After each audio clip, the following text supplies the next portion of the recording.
Max Sykes, portfolio manager at Gabelli, is here. We're talking financial services stocks now in the Money Life Market Call.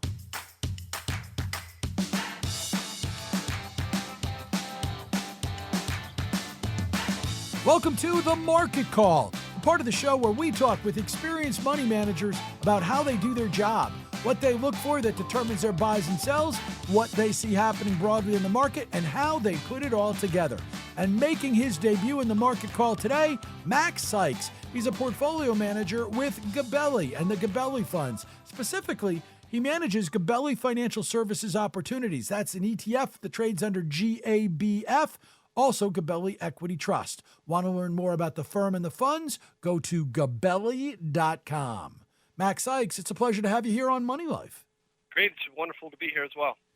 So we always start with methodology, and today we're going to be focused on the financial services companies, but that still doesn't tell us what you do to decide which ones you like and which ones you hate. And Lord knows there's been a lot of news going on in the financial services world this year. So tell us what goes into the basics. Like, what is it that you're going to like and dislike about financial services companies? And then we'll dig down for brass tacks later. Well, thank you. Maybe just to start at a little higher level. Our firm, as you may know, manages about $30 billion. It was founded by Mario Gabelli, who pioneered the private market value with the catalyst methodology. So this is our research methodology. And essentially, we look for companies trading at a discount to intrinsic value and marry that with an identifiable catalyst to narrow that valuation gap. Those catalysts can be a number of items: new products, a shift in strategy, potential sale to a larger firm, among other potential catalysts. And I would just say we are constantly weighing our opportunity set, and we'll often wait years to establish a position in a company at an acceptable margin of safety. And I would note, for me, this isn't just about finding cheap companies. With my screen, I favor companies with competitive, sustainable businesses and also entrepreneurial mindsets. This research methodology applies to all sectors, but with the active ETF I'm most focused on is within the financial services area of the market, which is obviously, as you mentioned, been very exciting this year. So in terms of the catalyst that you are seeing, I mean, we had one broad market event, obviously, failure of Silicon Valley Bank and what that did to financial services. What kind of a catalyst has that been? Has that been a catalyst in both directions for the stocks you're looking at this year? Right. So I would say at this point we are staying away from the small and regional banks, and some of that reflects some of the stress that we saw with Silicon Valley Bank. But with that, that did have the ability to sort of bring down the rest of the financial services industry in terms of valuations and stock prices. You know, this is back in the first quarter, and so they presented opportunity. And today we believe that we want to look at stocks that have positive secular growth variables to them. And so away from kind of the regional small banks, one of my favorite companies is American Express, which is an exceptional company in its own right, given a multi-year history of achieving 20% plus ROEs. And so coming into the year with this kind of stress that occurred in the first quarter, you still had a management team that expected to grow top line at 15% plus. And that was based on solid consumer engagement with its youngest cohorts and acceleration in global travel trends, which we're all aware of. And even in a more challenging environment, the firm is set to produce another solid year of intrinsic value building, and it trades at a very favorable multiple of just 14 times.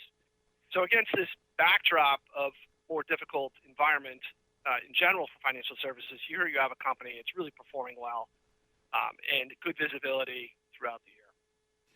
And so you pointed out, you don't really like the small and the regional banks, but financial services is about more than just banks. I mean, these days it has a lot to do with, say, BDCs and some of those other things. Are there certain parts that you do like better and that maybe are not just sort of straight what the narrowest definition of financial services? Well, certainly, I think one of the tenets we use is what Warren Buffett refers to as the American tailwind of prosperity. And so you think about the broader financial services segment, it directly benefits from these economics.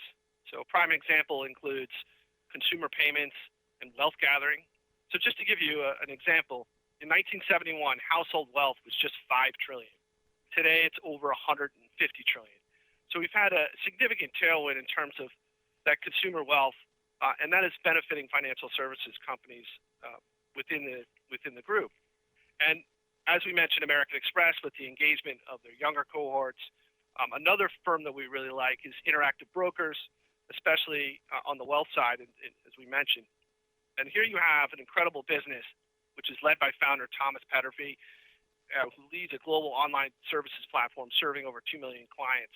And he has that entrepreneurial mindset, as I mentioned before. In addition to benefiting from higher interest rates, as we know this year, the company has secured 2 major client wins, which will help it accelerate asset gathering. The firm has 70% margins, growing at 20% plus on the asset gathering, and has a multiple, again, like American Express, of 14 times. And so here you are getting a fundamental output of a software company with a banking multiple and a very strong capital base. And so even in a environment of higher interest rates, more challenges in terms of credit risk, and a consumer that's been up and down this year, a firm like Interactive Brokers has good visibility on a global basis and doing very well fundamentally. You know, you've mentioned Warren Buffett here, and of course, Warren Buffett runs Berkshire Hathaway, which some people consider a financial services company because, of course, it's got significant holdings in insurance and the rest. What's your take on the insurance sector versus the banking sector? Berkshire Hathaway is actually one of our largest share ownerships. And obviously, we're well aware of Warren's long-term track record and significant group of businesses in terms of the insurance, the railroads, utilities, and also the securities from the insurance business. So it's a wonderful conglomerate. It's done very well. And we also take a lot of the teachings from what Warren has done in terms of managing that business. And we continue to have a pretty favorable outlook for that business, especially on the insurance side. So what we're seeing is a benefit from higher interest rates. So the firm has $130 billion of corporate cash, and that has been reinvested this year from rates of over 4% from less than 1% a year ago. So there's benefiting from tailwinds in terms of higher interest rates. Also, premium has increased as well, given inflation and having to insure those underlying assets. And then also the global wealth of the consumer is increasing. And so a pretty favorable environment, I think, for the insurance business and reinsurance business, and also a business that benefits from scale and reputation and brand as well. So you mentioned not liking the smaller and the regional banks. I always ask people about their sell methodology, but I want to ask it in 2 different ways because, of course, you're talking about avoiding those things. So what would make you sell the things that you've got? Like, what has to change for you to say, okay, we're out? Is it that the catalyst disappears or the catalyst is realized? And then also, what would make you change your mind and be the kind of thing that would make you say, okay, I can go back into the small and regional banks? Right. That's a great question. And we've been thinking about that a lot recently. And I think if you look at the difference in performance between the major banks this year and the small and regionals, I mean, it's pretty significant. And so you could see a definite valuation gap. And you have to say, at what point perhaps does that narrow? And what would be the catalyst there? And I think the thing that has benefited the larger banks is the diversified businesses and the more stable asset bases in terms of the cost of funding from their deposits. And that's a reflection of both higher interest rates and an inverted yield curve. And so I think to get some relief for some of the smaller and regional firms, you'd have to see the deposit costs start to level out, if not come down. And then also the inversion of the yield curve as well start to change as well. So they're more beneficial in terms of spread revenue. And then the last component is I think you'd need to see the rate environment come down. So a lot of these smaller firms they have loans on their books, 30-year loans that were underwritten in that really low rate environment. And so to the extent that they could get sell some of those securities, reinvest at higher rates, I think that would benefit. So there is a little bit of a overhang in terms of these HTM securities and some of these legacy loans. So there are a number of factors there I think that would need to change for us to become more interested in this part of the industry. But certainly not out of the realm of possibilities over the next 2 years. I ask a lot of guests on this show about, their take on what's going to happen with the economy and the recession or potential for recession, et cetera. There are names in your portfolio that are some of the companies that would be most affected, at least theoretically, by bear markets, the big brokerage firms and all the rest. So what's your outlook for your own sector in terms of recession and what would happen if we get it? Like, will it trigger a bear market in your sweet spot here? I think that's a fair assumption. And predicting recessions has been very, very difficult, obviously. And I think there's a number of pundits that have talked about a recession is, a long time is almost a year ago in terms of starting. And, the consumers held up fairly well. And, we just kind of muddled along, and there's been pockets that have done well, such as American Express in terms of their business travel and their youngest cohort.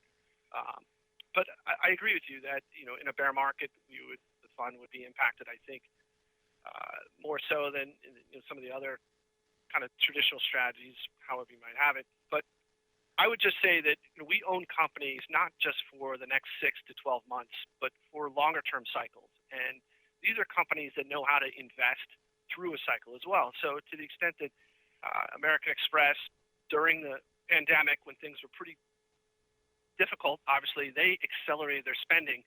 And what that enabled them to do is hit a different trajectory coming out of the pandemic. And since then, they've pulled back the spending, and so they've allowed margins to creep up. And so there you have a very talented management team that knows how to understand the economic cycles. And so even though we will get some stress in the interim cycles and so on, a company like that will continue to grow and use that to their advantage. And that's the kind of companies that we subscribe to. Now we're going to get your quick and dirty take on some stocks that my audience is particularly interested in. Quick and dirty. Your mother says you're a financial wizard. Well, financial wizard? How about financial expert in financial services? That's my guest, Max Sykes, portfolio manager at Gabelli, where, among other things, he works on the Gabelli Financial Services Opportunities ETF, GABF, the ticker. Learn more about the firm and its funds at Gabelli.com. Quick and dirty, of course, is our lightning round. If you want to participate, send your name, your hometown, and the ticker symbols you're interested in to Chuck at MoneyLifeShow.com. We'll start today with a request we got from Jeff in San Jose, California. It's for Suro Capital Corp. Its ticker symbol SSSS. Well, I like this firm. Mark Klein is the CEO, and his team have done a nice job with capital allocation over time. Shares trade around $350 with an NAV of $735. So a nice discount there. You have $100 million in cash to invest, so really no option value for that capital. I think they'll continue to do well, and I would buy the shares. So that's a buy on Suro Capital, ticker SSSS. Come on, let's buy. Our next two requests are from Dan in Williston, Vermont. The first, Franklin Resources, ticker symbol BEN. So Franklin is an interesting company. They're facing a lot of competition from the fragmented industry and the emergence of passive ETFs and those kind of funds. The company does have scale at $1.4 trillion of assets, but is an amalgamation of brands, so lesser scale dynamics within the firm. It's not really expensive, but certainly has a challenging outlook for growth. So I would probably avoid those shares. So it's a sell on BEN, B-E-N, Franklin Resources. Sell immediately. Entire portfolio at market, regardless of cost. Dan's other request, Prudential Financial, ticker PRU. So this is a very cheap stock. It trades below tangible book, conservatively managed, nice dividend, very decent business, but I prefer the only reinsurers and specialty firms like W.R. Berkley, for example, which are more nimble, better history of generating shareholder returns. Pru's a fine company, but I think you can do better in other areas of the insurance market. Prudential Financial, ticker symbol PRU. So much crap, they had to start a second pile. Well, it's not so much that Prudential was that way. It's that Dan had two requests, and they both came back as avoids. But by the way, in there was a buy on W.R. Berkley. Our next request comes from Javier in Wilmington, North Carolina. He wants to know about BlackRock, BLK. Great brand, history of innovation there, and certainly management execution. You have an ETF franchise that's powering 5% firm growth rates, continue to build alternatives business for higher fees and supporting that growth, solid cash flows and conservative balance sheet. I would buy the shares. So it's a buy on BlackRock, ticker symbol BLK. I'm in this for the long haul. And last, for Pete in Bothell, Washington, it's JP Morgan Chase, ticker symbol JPM. So this is certainly one of the best brands in banking, significant capital position, diversified revenue streams, including investment banking, asset and wealth management, custody and payments, history of sustaining high ROEs in the industry. Jamie Dimon is one of my favorite CEOs. He's entrepreneurial and an innovative leader. I really like the shares and I would buy it. So we finish on a high note. That's a buy on JPM, JP Morgan Chase. Buy. Is that all you can think about? Well, indeed, we actually had some buys and some sells in there, but we've got one more good buy to think about. It's the one where I say goodbye to our guest, Mac Sykes. But Mac, this has been a blast. Thanks so much for joining me on the show. Let's do this again sometime. Thank you very much. It was a pleasure to be here. That's Mac Sykes, portfolio manager at Gabelli. It's Gabelli.com and on Twitter at InvestGabelli.